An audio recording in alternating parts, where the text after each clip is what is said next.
Halo semuanya, selamat datang di segmen analisa. Di video kali ini kita akan bahas terkait dengan kasus yang terjadi di Nusa Tenggara Barat. Ini adalah Agus, aku nggak mau nyebut namanya Agus Buntung ya, tapi nama lengkapnya adalah Iwayan Agus Suatharma yang sekarang sudah menjadi tersangka dengan dugaan adalah terkait dengan yang pasal begituan. Dan ternyata kalau aku lihat sampai hari ini, menurut keterangan dari pihak kepolisian, korbannya itu sudah ada 13 orang. Wow.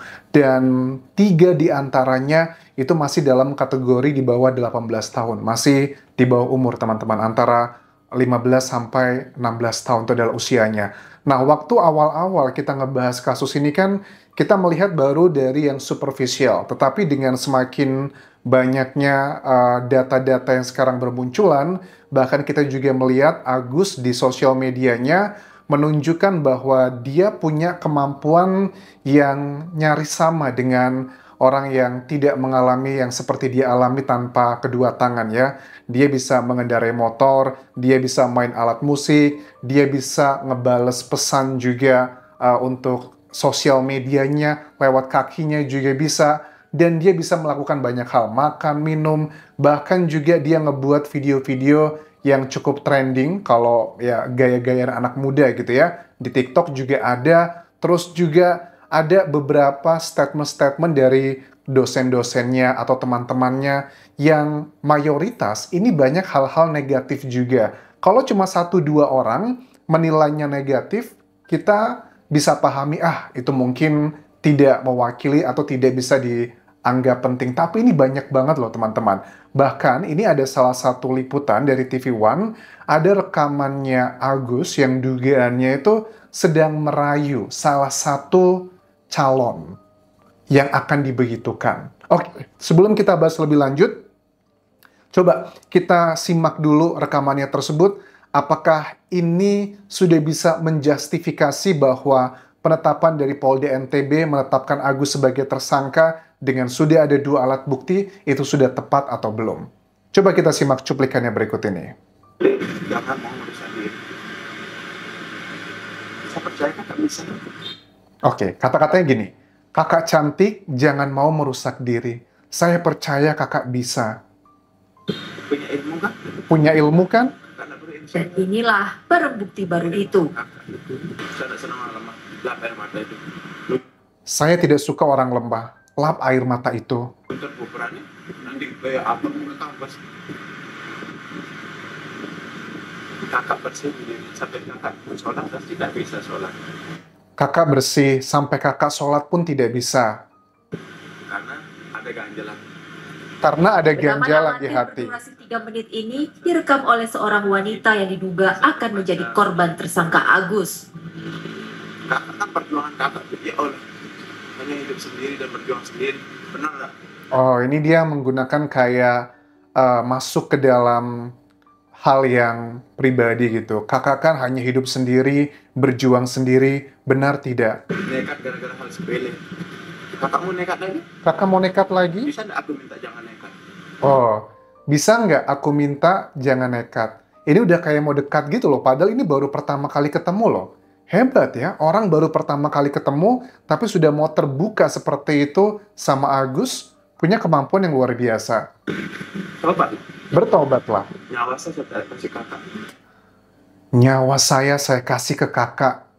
Biar kakak tahu bahwa kakak itu berarti bagi dunia ini.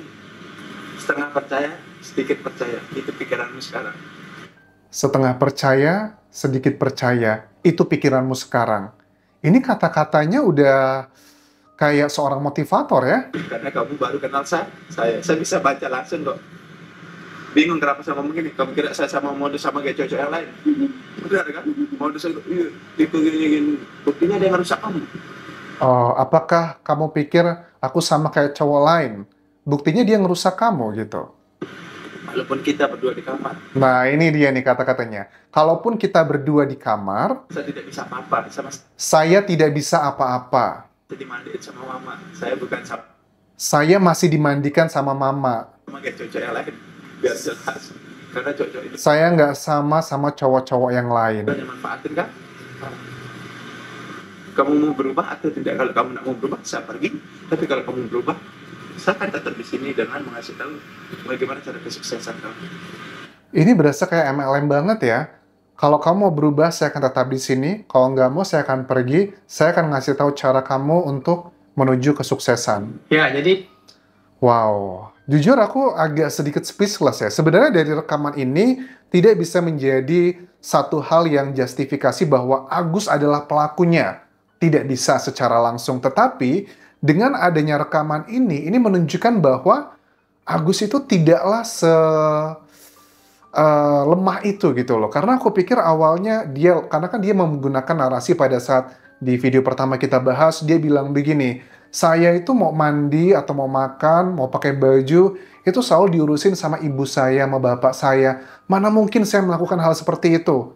Ya, memang masuk akal, tapi setelah dilihat-lihat di akun sosial medianya, dia bisa banyak melakukan banyak hal. Tetapi kalau secara logika, teman-teman, ini sudah ada beberapa alat bukti karena dari pihak kepolisian, Direktur Kriminal Umum Polda Nusa Tenggara Barat, Kombes Pol Syarif Hidayat, beserta timnya sudah mengatakan bahwa apa sih dua alat bukti yang dijadikan untuk menetapkan Agus sebagai tersangka? Karena kan kita ketahui ya, syarat dari polisi untuk menetapkan seseorang itu harus dengan dua alat bukti yang kuat. Ada 5 saksi yang diperiksa, termasuk juga kayak ahli di rumah sakit dan juga psikolog. Ada juga keterangan dari pihak terlapor, terus juga ada keterangan dari saksi-saksi yang melaporkan juga. Apakah sudah ada dua alat buktinya? Aku rasa sih sudah. Dugaanku adalah dua alat bukti ini.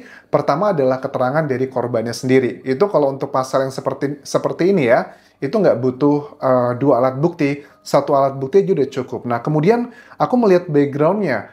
Mereka ini ada 13 orang yang dari timnya pendamping korban itu mengatakan mereka menjadi korbannya Agus. Tetapi dari 13 orang, itu hanya 6 orang yang memberikan keterangan di kantor polisi.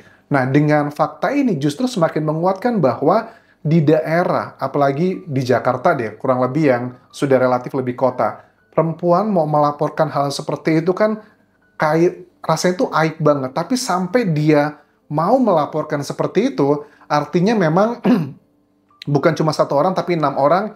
Ini sudah nggak bisa kita anggap sebelah mata bahwa mentang-mentang Agus tidak punya kedua tangan, tidak mungkin bisa melakukan tersebut. Dan aku lihat sekarang tren dari masyarakat, memang banyak yang lebih percaya bahwa potensi Agus melakukan tersebut, itu bisa banget. Nah, ceritanya bagaimana sih secara singkat pada saat dia dilaporkan ke Polda NTB. Dia kan di bagian yang sudah kita bahas kronologi awal, salah satu bagiannya kan Agus bilang begini alibi dia. Saya itu katanya lagi di taman tersebut nemuin si korban karena mau minta dianterin ke kampus. Tetapi itu semua dibantah, nggak betul. Itu adalah modusnya doang. Aku percaya sih, kenapa aku bilang modus. Ngapain dia ke taman gitu minta dianterin? Kenapa nggak cari orang, tukang ojek dan sebagainya? Karena dia punya kemampuan buat ngetik yang namanya pesan gitu loh untuk A, B, C, dan D. Ternyata dia juga ngaku kan ada statement dia bilang bahwa pada saat saya itu minta dianterin, tapi saya katanya diputer-puterin tuh 3 kali ke Islamic Center. Biasanya teman-teman, kalau orang berbohong, itu biasanya ada detail-detail yang terlalu diingat. Kayak dia katanya ingetnya, saya muter-muter 3 kali.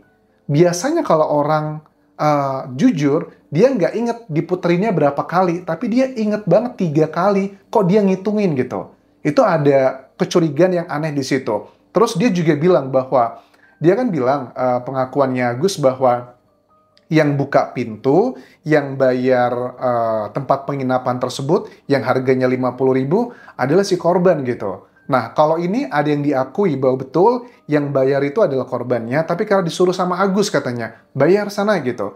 Terus yang buka pintu kamar tersebut bukanlah korban, tapi Agus menggunakan giginya dan juga mulutnya. Dan itu aku yakin bisa, karena dia bisa melakukan hal tersebut pada saat dia naik motor. Aku lihat dia ngebuka beberapa hal di sosial medianya. Salah satu modusnya tuh gini teman-teman, bahwa dari beberapa case orang-orang yang mengaku korban ini, ada salah satu bagian setelah Agus itu menggali dalam psikologi dari orang yang baru dikenal, dia menunjukkan sosial medianya. Karena kan dia termasuk orang yang dalam tanda kutip inspiring gitu loh. Nggak punya kedua tangan, tapi bisa main alat musik, bisa melakukan A, B, C, dan D, bahkan juga bisa kuliah, dapat beasiswa. Itu inspiring gitu loh. Makanya pada saat dia kenalan dengan cewek, coba lihat sosial media saya. Jadi kan kesannya kayak orang berprestasi. Nah, mereka-mereka ini yang lagi punya masalah psikologi ngerasa bahwa, wah ini orang sesuatu gitu loh. Dari situ dia masuk, karena kan logikanya kalau orang itu sudah kagum, biasanya akan mengikuti saran-sarannya. Nah, terus kejanggalan berikutnya lagi adalah bahwa ternyata dari pemilik homestay tersebut, dalam sebulan terakhir, Agus itu sudah ngebawa perempuan berbeda-beda, itu antara 4-5 kali. Agus mengakuinya nggak 4-5 kali kok, katanya cuma 2 kali. Yang pertama dengan yang melaporkan, yang kedua adalah dengan pacarnya. Nah, tapi dari sini juga aku bisa menunjukkan ya, tanpa bermaksud mengejudge dosa atau pahala enggak, tapi dari sini bahwa dia itu memang punya kebiasaan untuk hal seperti itu bukanlah hal aneh gitu loh. Ngebawa ke sebuah tempat, apalagi NTB kan termasuk yang cukup jauh dari kota ya. Biasanya kalau, mohon maaf nih, aku nggak tahu nih ya, kalau orang-orang yang aku tahu di daerah-daerah gitu, untuk melakukan hal seperti itu biasanya mereka nggak mau ke hotel gitu loh. Cari tempat-tempat yang di kebun atau apa mungkin ya. Logikaku seperti itu. Tapi dia kayaknya udah terbiasa banget begitu loh. Udahlah check-in gitu. Ini something yang really fishy. Terus juga, Agus itu juga sudah melaporkan loh, orang yang memfoto dia kemudian diviralkan di hari kejadian tersebut, dia melaporkan ke Polresta. Ini juga unik. Biasanya kalau orang yang bener-bener lugu, itu nggak kepikiran buat ngelaporin gitu loh. Dia ngerasa bahwa saya difitnah, dijebak, makanya dia ngelaporin ke Polresta, dia komplain ke Polres, kenapa laporan saya tidak diproses, tapi malah saya jadi tersangka atas laporan perempuan tersebut di Polda NTB. Nah, dari kejanggalan-kejanggalan ini, Agus memang terlihat orang yang sangat punya kekuatan hebat, teman-teman, untuk dalam hal adalah kayak psikologi dan juga kemampuan berpikirnya. Nah, kemudian salah satu modus yang disampaikan dari Ade Latifah, pendamping korban, adalah mereka ini sama, rata-rata itu dibilang bahwa mereka punya dosa-dosa masa lalu, nanti biar Agus yang ngebantu membersihkannya.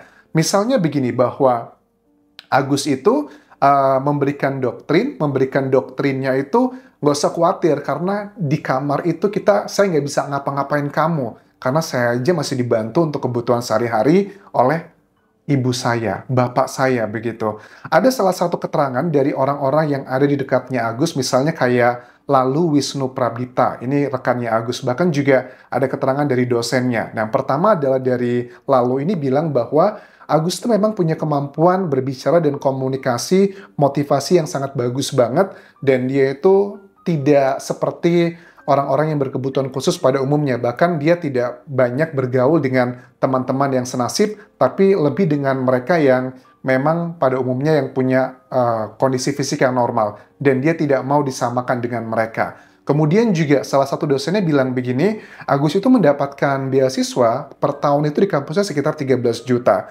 Dan Agus itu telat ngebayar kayak UKT-nya per semester yang hanya 900.000. Bahkan dia membuat drama-drama, katanya dosen tersebut dilaporkan A, B, C, dan D. Padahal dengan 900.000 per semester, beasiswa 13 juta, harusnya itu bisa dibayar. Dan masih ada banyak cerita-cerita yang ngebuat kita berpikir bahwa, oh Agus ternyata nggak selugu itu gitu. Makanya dari pihak kepolisian, ini terlihat sangat yakin bahwa menetapkan Agus sebagai tersangka adalah langkah yang tepat. Dan kita akan lihat nanti pada saat di persidangan, apakah proses pembuktian ini akan terbukti atau tidak. Kalau seandainya tidak terbukti dan tidak meyakinkan hakim, Agus akan bebas. Tapi kalau hakim teryakinkan, ya Agus akan mendapatkan hukuman. Dan ini juga masih menjadi perdebatan di masyarakat.